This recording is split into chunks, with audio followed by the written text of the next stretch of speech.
Good day and greetings from the Great White North. My name is Prickly Poo and welcome to day 332 of a year of change. One thing that we've talked about a few times, something that probably has gotten better for a lot of us actually over the past few months, and where we're sort of looking at more exercise-oriented stuff, I think it's a good time to bring it up, is back pain.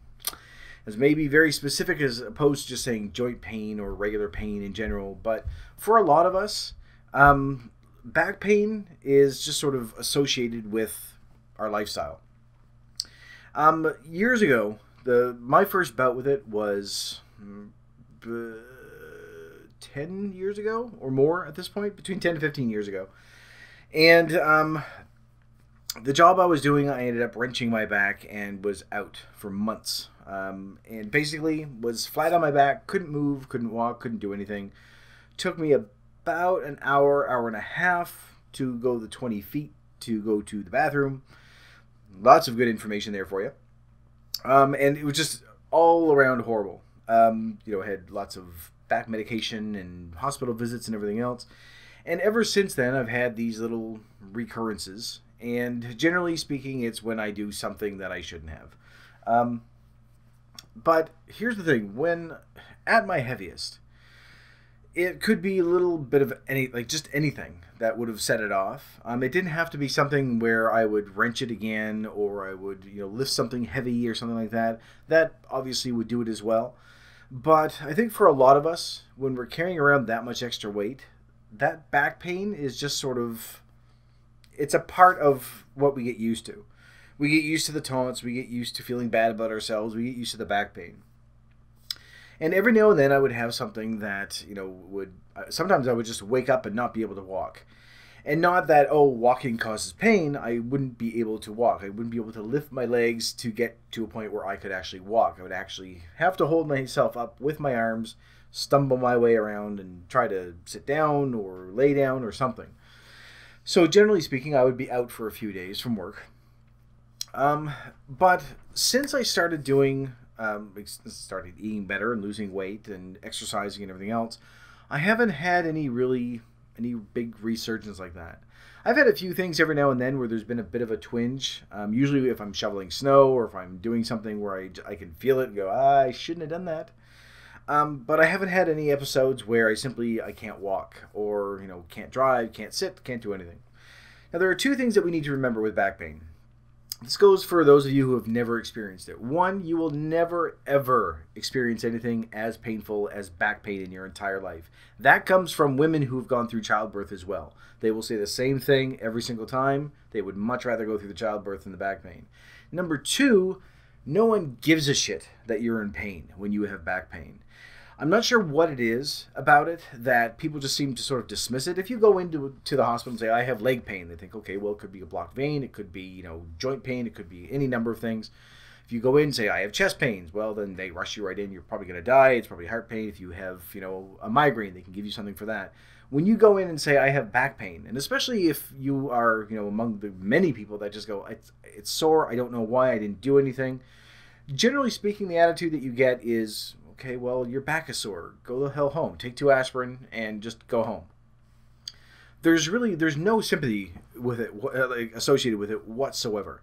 And I've gone to the hospital multiple times with back pain, and in almost every single instance, it's just, no, take some Tylenol, go home. That's all it is. The worst instance of that I've ever had was, there will be a point to this, by the way. Stick with me. The worst instance of this that I've ever had, I was actually in the hospital. I had to get someone to drive me over because I couldn't do anything. I pretty much was out.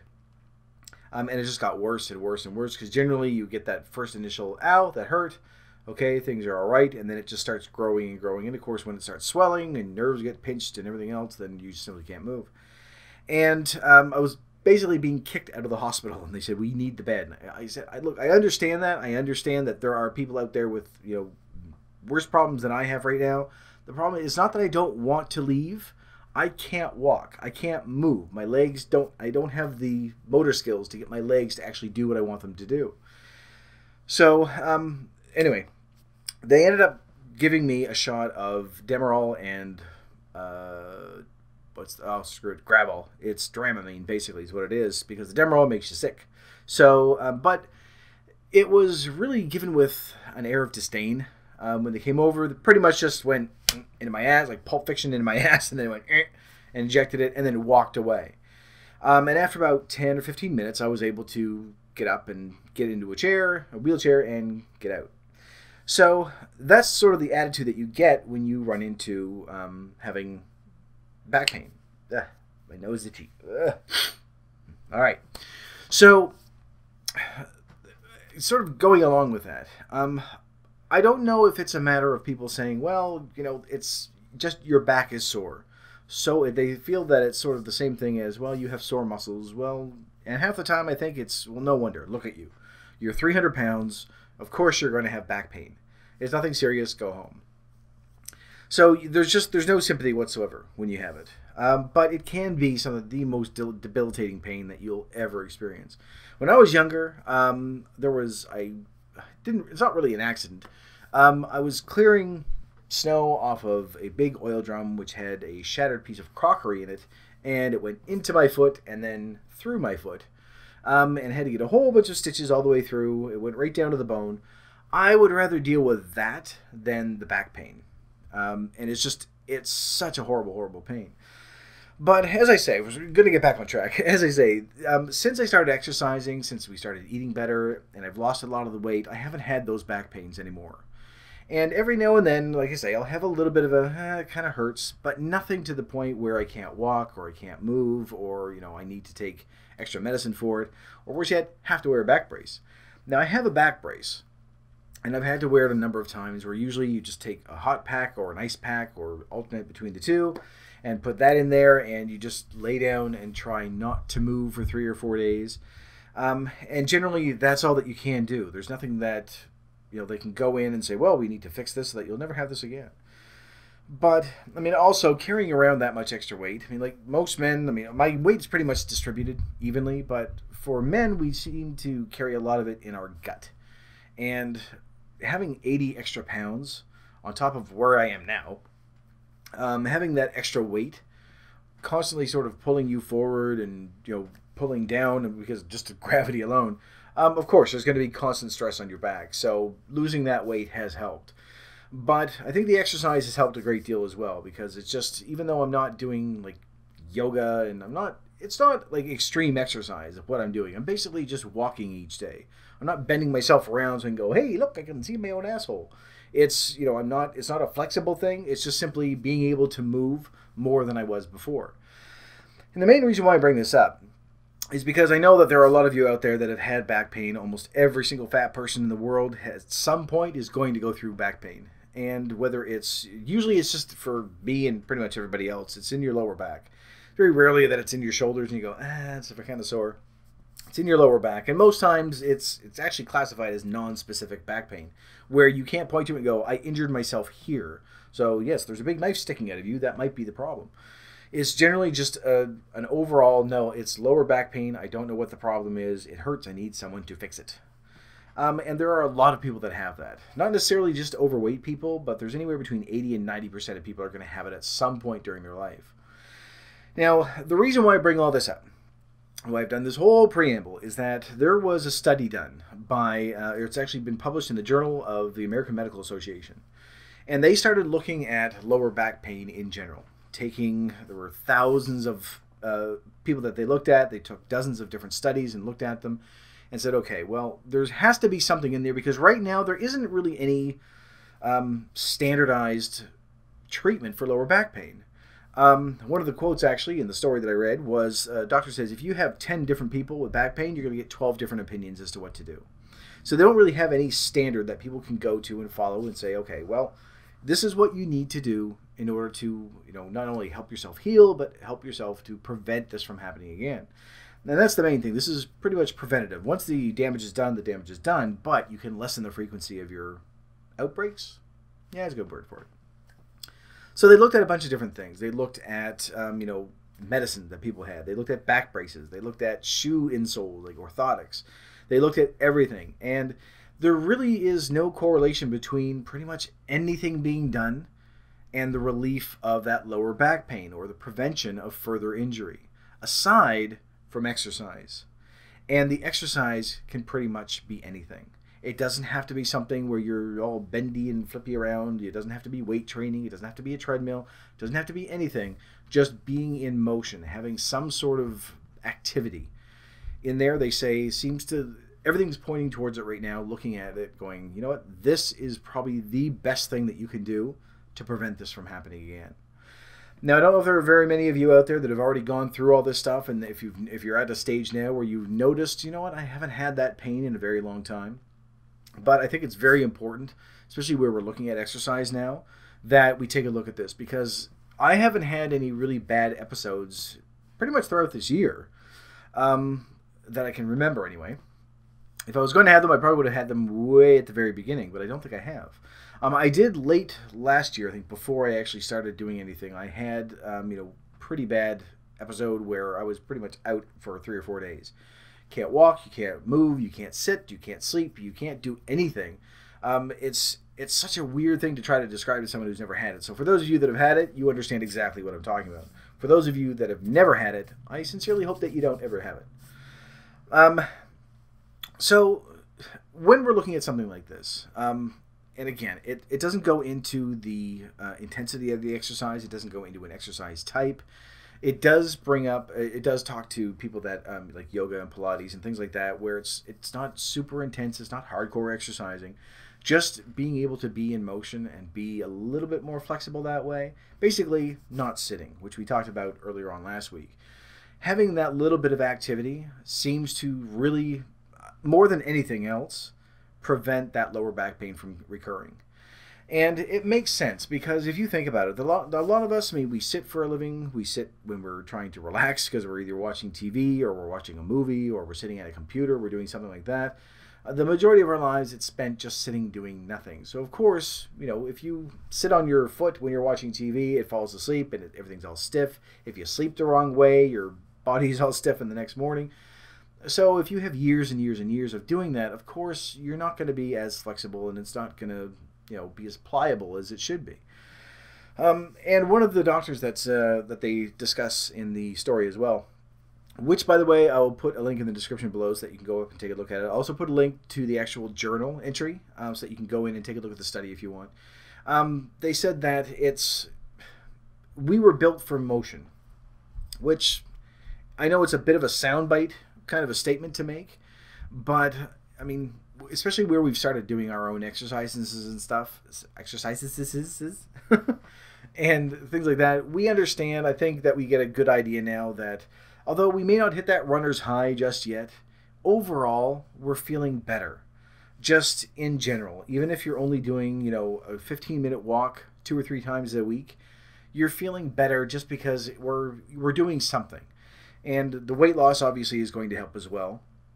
But I think that the exercise is very important. And they actually rated this compared with the back braces and the orthotics and everything else, and saying that the back braces and all the little things that you put in your shoes and even the medicine doesn't really help prevent anything. It can help alleviate some of the symptoms as you're going through it. But back braces and shoe insoles, foot insoles I was going to say, which doesn't really make a lot of sense, but the insoles and the back braces, they say pretty much you can do without those. Now obviously if it gives you relief from the pain, then by all means use it. I always did, and it didn't really fix it. It didn't give me any real relief. But even in our head, and we've looked at this before, placebos work even when you know it's a placebo. So I think there might be some of that involved in there as well. But just being able to wear it and go, okay, this is going to help. Something's going to give. Something has to help. I find that it helps you deal with the pain a little bit better. But as far as prevention goes, they are really looking at it going, the only thing that seems to be consistent throughout everything is that people exercised afterwards. The people who didn't always ended up coming back and having more back pain and having a recurrence of the episodes.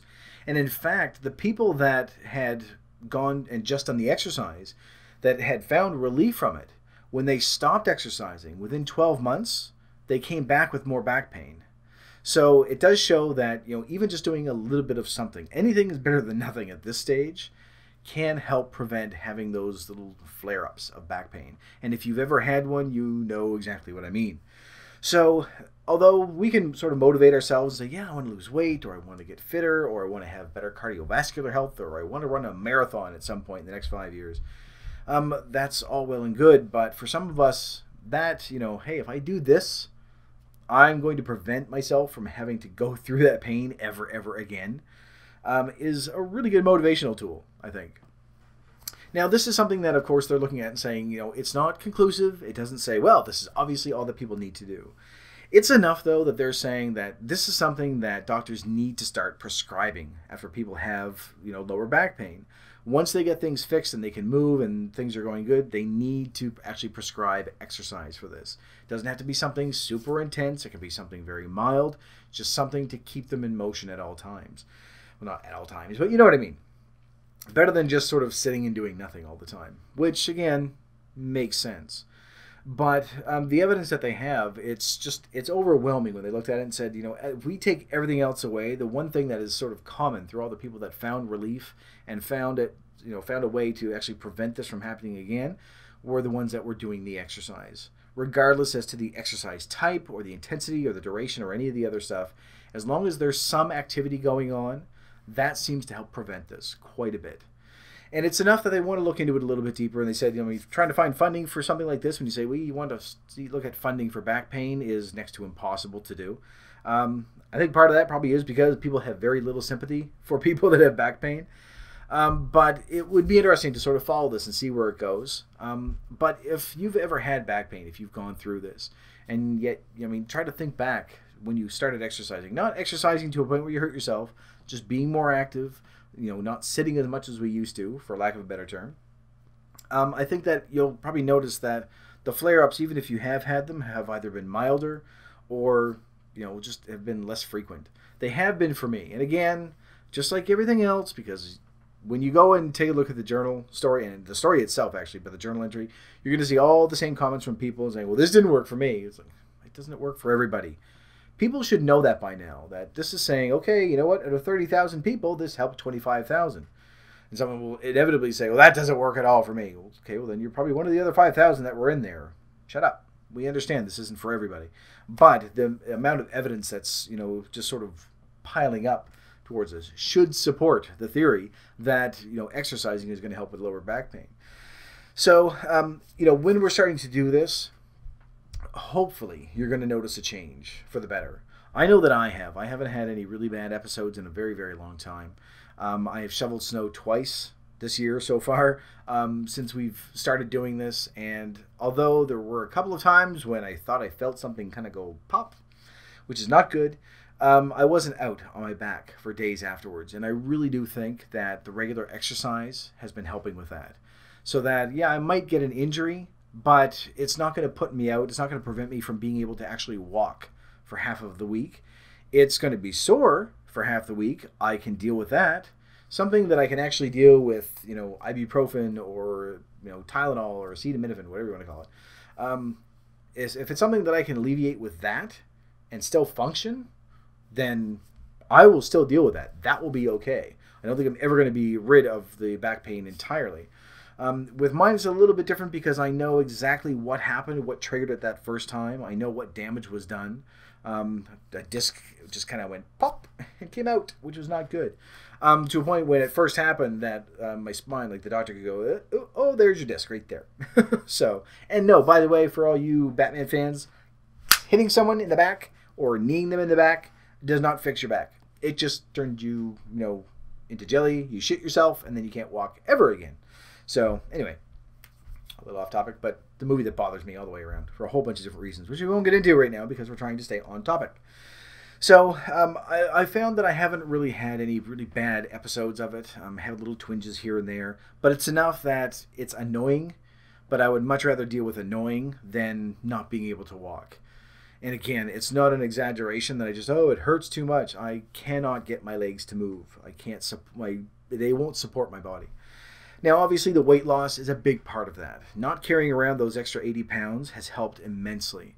And I think that's probably helped a lot of the stress and strain on my back. There was a time there when, I started losing, when my back was aching quite a bit, but it's because you're so used to sort of pulling back and hunching forward and you just posture issues.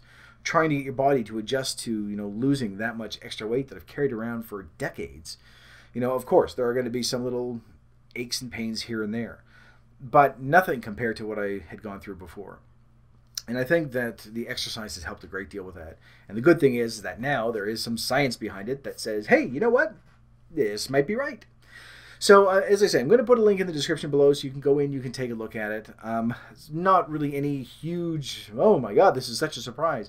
I think it's something that we all would have expected, and something that when you read, you go, yeah, it makes sense. And especially where we've been starting to do our exercise and getting into a regular rhythm that way and just having it regularly scheduled, 2 or 3 times a week or whatever it is that you're doing at this point.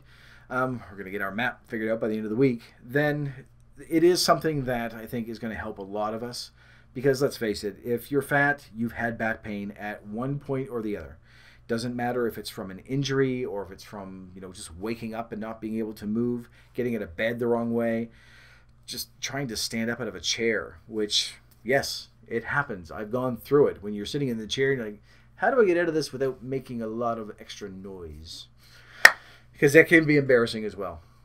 But if you go up and take a look at it, whether or not you actually read through the entire study is up to you. But the story will give you a nice little overview, and it's from actual doctors. This isn't homeopathy. This isn't healing crystals. This isn't any of the other bullshit.